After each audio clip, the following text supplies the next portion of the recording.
امام عبداللہ یافعی رحمۃ اللہ علیہ فرماتے ہیں کہ سارا بغداد حضرت بشر یافی سے محبت کرتا تھا، اور صرف انسان نہیں، جانور بھی ان کی قدر کرتے تھے۔ وہ ننگے پاؤں چلتے تھے تو جانور بغداد کی گلیوں میں گوبر نہیں کرتے کہ رب کریم کا بندہ جا رہا ہے، اللہ کے ولیوں کی تو جانور بھی حیا کرتے۔ وہ گزرتے تھے نا تو جانور بھی۔ بغداد کا ایک تاجر تھا،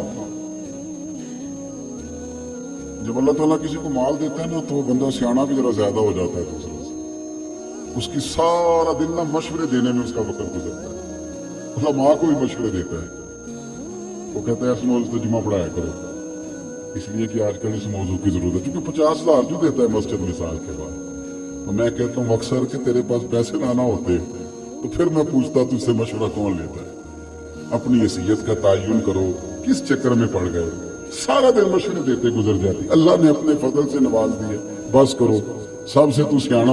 حضرت سالم بن عبداللہ رضی اللہ تعالیٰ عنہ کے پاس پیسے آئے تو حضرت عثمان غنی نے انہیں کہا کہ مبارک ہو، اللہ نے مالدار کر دیا۔ تو فرمانے لگے یار چھوڑو، پہلے لوگ میری ذات کی عزت کرتے تھے، اب میری جیب کی کرنے لگ گئے۔ اتنے ہی ٹھیک تھے جتنے ذات کی عزت کرتے تھے، مجھے پتا تو تھا کہ میرے کمال کی وجہ سے۔ تو یہ بندے کے پاس پیسے آتے ہیں نا تو ناراض نہ ہونا آپ لوگ۔ میں نے دیکھا ہے یہ سویرے سویرے غریب عورتیں آ کے بیٹھتی ہیں رمضان میں زکوٰۃ لینے والی، اندر سے خبر آتی ہے کہ سیٹھ صاحب ٹوتھ پیسٹ کر رہے ہیں، پھر خبر آتی ہے کہ اخبار پڑھ رہے ہیں، تھوڑی دیر کے بعد پتہ چلتا ہے کہ بڑا ٹھنڈا آ گیا تھا تو اب وہ گرم لینے گیا ملازم، اور پھر وہ باہر نکلتے ہیں تو پھر وہ کہتے ہیں کہ تم لوگ سویرے ہی آ جاتے ہو، سونے بھی نہیں دیتے۔ وارث شاہ مان کری نہ وارثاں دا، رب بے وارثہ کر کے مار دے۔ اللہ کی بے نیازی سے ڈرے، اگر اللہ نے دینے والا بنا دیا تو لوگوں کو ٹٹولتے پھرتے ہو۔ امام شافعی سے آ کے ایک شخص نے کہا تھا جی مجھے تو کوئی ضرورت مند حقدار ملتا ہی نہیں، میں دوں کس کو؟ تو امام صاحب کہنے لگے پہلے تو بتا جو اللہ نے تجھے دیا تو اس کا حقدار تھا؟ تیرا حق بنتا تھا جو رب نے دے دیا؟ کہنے لگا جی نہیں۔ تو فرمانے لگے تو پھر کیوں لوگوں کو چیک کرتا پھرتا ہے؟ اگر رب نے فضل سے دے دیا ہے تو تو بھی دیکھ، اگر کوئی ضرورت مند ہے تو زیادہ ٹٹولا نہ کر۔ بہرحال بات لمبی نہ ہو جائے، مضمون پہ رہنا چاہتا ہوں۔ حضرت بشر حافی کا سارا شہر قدر کرتا، پیار کرتا۔ وہ بغداد کا ایک تاجر کہتا جی مجھے نہیں بابا اچھا لگتا۔ بھی آپ کو کیوں نہیں اچھا لگتا؟ توجہ ہے میری بات پر؟ آپ لوگ زیادہ تھکے ہوئے تو نہیں؟ کچھ دوست نا مجھے گھورتے ہیں تھوڑا تھوڑا، پتہ نہیں، میں کیونکہ کمزور آدمی ہوں تو مجھے احساس ہوتا ہے کہ یہاں تو دیر سے بیٹھے ہوئے یا کوئی ایسی بات ہے جس کی وجہ سے مجھ سے ناراض ہے۔ آپ بالکل فکر نہیں کریں، میں جلدی چلا جاؤں گا انشاءاللہ، اور تقریر بھی میں لمبی نہیں کرتا، میں کرتا ہی تھوڑی ہوں، میں تو جمعے میں گھنٹہ نہیں کرتا، میں تو مختصر بات کرنے کا قائل ہوں، تو تھوڑی آپ پریشان نہ ہوں، اور کوئی ایسی بات بھی نہیں کروں گا جس سے آپ محسوس کریں کہ کوئی معاملہ خراب ہو رہا ہے۔ اللہ تعالیٰ آپ کو بہترین صلہ عطا فرمائے۔ وہ بغداد کا ایک تاجر کہتا مجھے نہیں بابا اچھا لگتا۔ کچھ لوگ ہیں نا سٹائل ذرا ہٹ کے، یعنی سب سے الگ بات کرنی، علیحدہ بولی بولنی، مجھے نہیں، بھی تمہیں کیوں نہیں اچھے لگتے؟ کہنے لگا جی یہ جمعے والے دن نا جمعے کے فرض پڑھ کے چلے جاتے ہیں، باقی نماز نہیں پڑھتے مسجد میں۔ مسجد میں کون سی نماز پڑھنی ضروری ہے جی؟ تو باقی جس کا جہاں دل کرے وہاں آپ پابندی لگا سکتے ہیں۔ میرے ایک مدرسے کا طالب علم تھا تو کچھ لوگ میرے پاس آئے، کہنے لگے پیر صاحب بچہ دے دے نماز پڑھانے کے لیے، دے دیا، پھر شکایت آ گئی، کہنے لگے عصر کی پہلی 4 سنتیں نہیں پڑھتا اور عشاء کی پہلی 4 سنتیں نہیں پڑھتا۔ میں نے کہا واپس کر دو۔ کہنے لگے جی آپ تو ناراض ہو گئے۔ میں نے کہا یار جس چیز کی پابندی اللہ رسول نہیں لگاتے تم کیوں لگاتے ہو؟ رب رسول اگر وہ سنتیں ضروری ہوتی تو فرض کر دی جاتی، تو جس کی اللہ رسول پابندی نہیں لگا رہے، ہمارا عجیب مزاج ہے نا، اس کی ہم پابندی لگاتے، کتنی غلط بات۔ اور میں چاہے چوتھی رکعت میں شامل ہوں، امام صاحب پر پابندی ہے کہ نہ وہ بچہ دیکھیں نہ بیمار دیکھیں، وہ اذان سے پہلے مسجد آئیں اور جب تک آخری سیٹھ باہر نہ نکلے وہ باہر نہ جائیں۔ ایسے تو نہ کرو یار، کم از کم خیال کریں تھوڑا سا، ہر شخص کی ضروریات ہے جس طرح میری اور آپ کی۔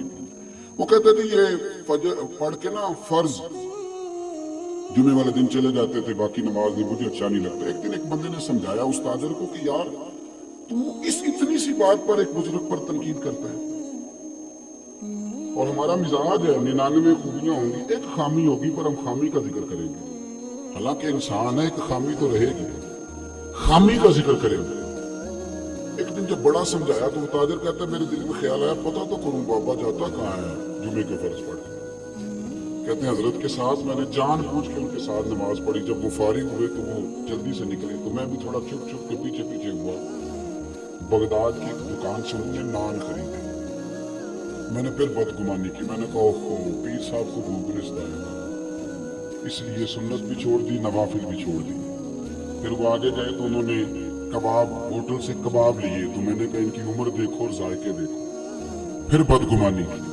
کہتے ہیں پھر وہ جنگل کی طرف بڑھے تو میں نے کہا مولانا لوگوں سے مریدوں سے چھپ کے کھائیں گے، لیکن کہتے ہیں تھوڑا سا سفر طے ہوا تو ایک کچا مکان ہے، باہر سے کنڈی لگی ہوئی، حضرت بشر یافی نے خود دروازہ کھولا اور کہتے ہیں میں سوراخ سے دیکھ رہا تھا ایک فالج زدہ بوڑھے بیمار بابا جی لیٹے اور ان کے منہ سے رطوبتیں پانی کی نکل رہی ہیں۔ کہتے حضرت بشر یافی دوڑ کے آگے بڑھے، پہلے ان کو سیدھا لٹایا، پھر ایک پیالہ لیا، مٹکے سے پانی ڈالا اور پھر اپنا امامہ کھولا اور پانی میں بھگو کے تو بابا جی کا منہ صاف کیا اور پھر پہلا لقمہ بابا جی کے منہ میں ڈال کے کہنے لگے معاف کرنا ذرا مجھے جمعے والے دن دیر ہو جاتی ہے، ابھی تو میں نے سنتیں بھی پڑھنی ہے، ابھی تو نوافل پر ادا کرنے ہیں، جمعہ تھا تو ذرا دیر ہو گئی ورنہ روز وقت پہ آتا ہوں۔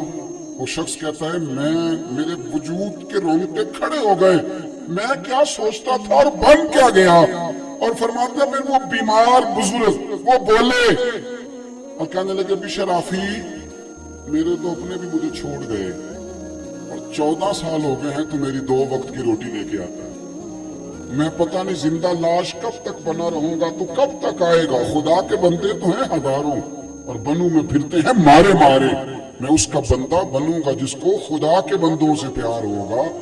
کہا 14 سال سے آ رہے ہو کب تک آؤ گے؟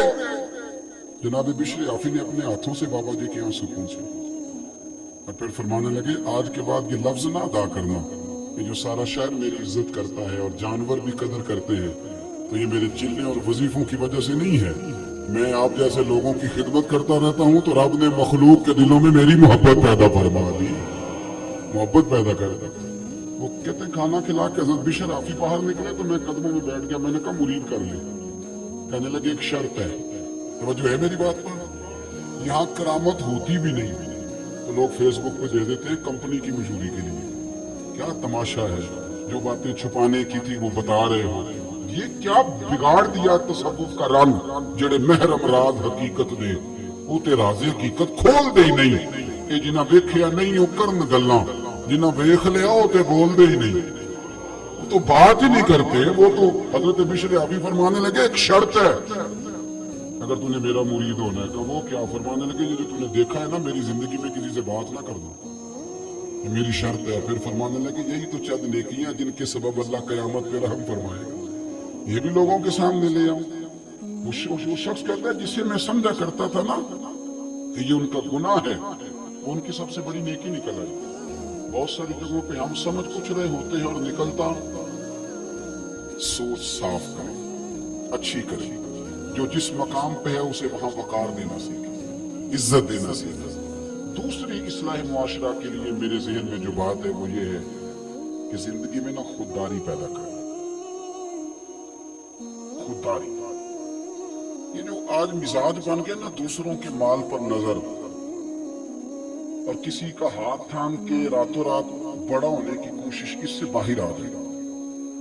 اللہ نے جہاں مجھے بہتر سمجھا رب نے وہاں مجھے بٹھایا، اور اللہ نے جہاں آپ کو بہتر سمجھا اللہ نے آپ کو وہاں، دیکھیں نا اس محفل کریم نے جہاں جس کو رکھا ہے نا اللہ نے اسے وہیں پسند کیا ہے۔